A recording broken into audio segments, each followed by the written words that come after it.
Greetings, beloved saints. I want to thank you for the generosity that I've received in the welcome that you have shown me. Many of you reached out to me, and I look forward to meeting each of you.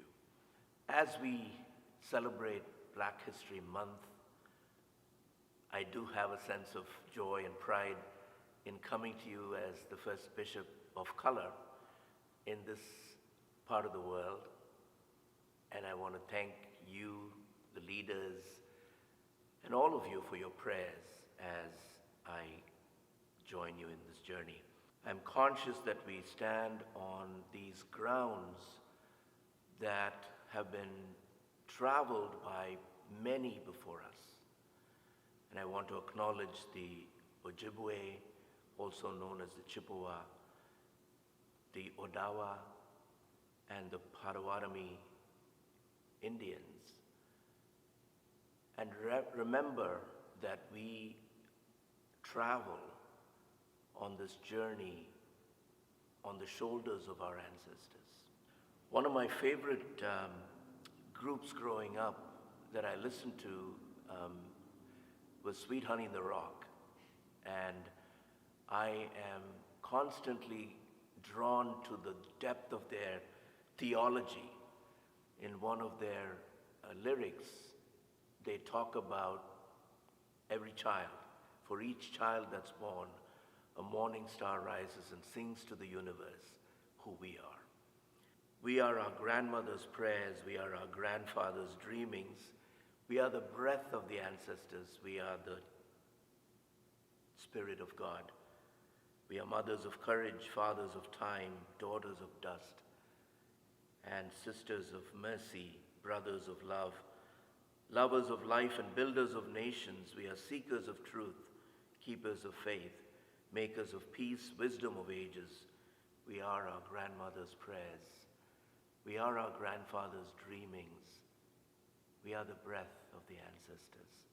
We are the Spirit of God. We are one. Black History Month, in a way, is a reminder to us that we remember we are one. We need each other. And I believe the intentionality in recognizing that some groups are forgotten, like the history of Black people,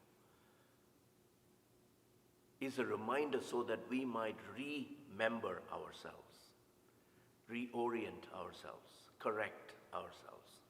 The second thing that stands out for me is that we are better when we know our history. And in this young country of ours, there is some history that we are better when we understand the intentions behind that history. For instance, the doctrine of discovery is something that we don't know a whole lot about. In the Episcopal Church, we do. We are one of the denominations that came out and confessed for the ways we have benefited from this doctrine of discovery. It's a secular doctrine, but it was endorsed by the church. Granted, it wasn't the Episcopal Church that was endorsing it, but we, in that sense of the word, were complicit. And why is this important? It is important because when we endorsed a theology that suggested that some lives are more important or more valuable than other lives, that ideology has implications. And I think that's where the problems of racial discrimination, gender discrimination, orientation discrimination, everything kind of falls in a domino out of that kernel of a lie. And so I think when we celebrate Black History Month, it gives us an opportunity to understand our history better and figure out ways not to repeat lies repeat things that are not of God. In other words, as a church, we have to get out of ungodly religiosity. And it's a matter of the mind. It's how we know things. So when we look at the teachings of Jesus, we are reminded that Jesus was all about helping us understand our whole selves, and that we don't need to do that on the backs of others. In other words, I don't have to feel better because somebody else is less than me. I'm a little familiar with the caste system in India, and that is a system. It's a system that affects the mind and then affects policy, practices, mores, and then culture is formed and then sustained. So as we engage Black History Month, I hope we can pay attention to some of the ways in which we can be transformed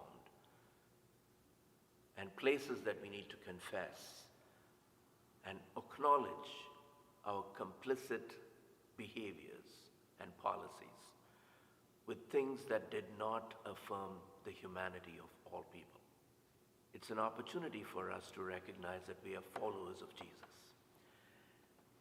In the words of the great Verna Dozier, who was a Black American lay woman in the Episcopal Church,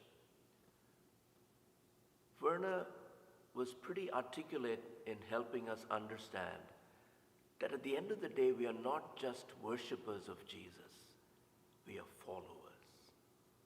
And the more we can follow the teachings of Jesus, the better we will be as a church, and the more impact we can have in our world at large. The world is hungry to recognize that we are not us and them. We really are much better when we are one. But it takes a lot of effort. It takes courage. It takes vision. And I pray that we will move in that direction, one step at a time, one person at a time. So blessings as we engage Black History Month, and may it be a transformative experience for all of us inside. Take care.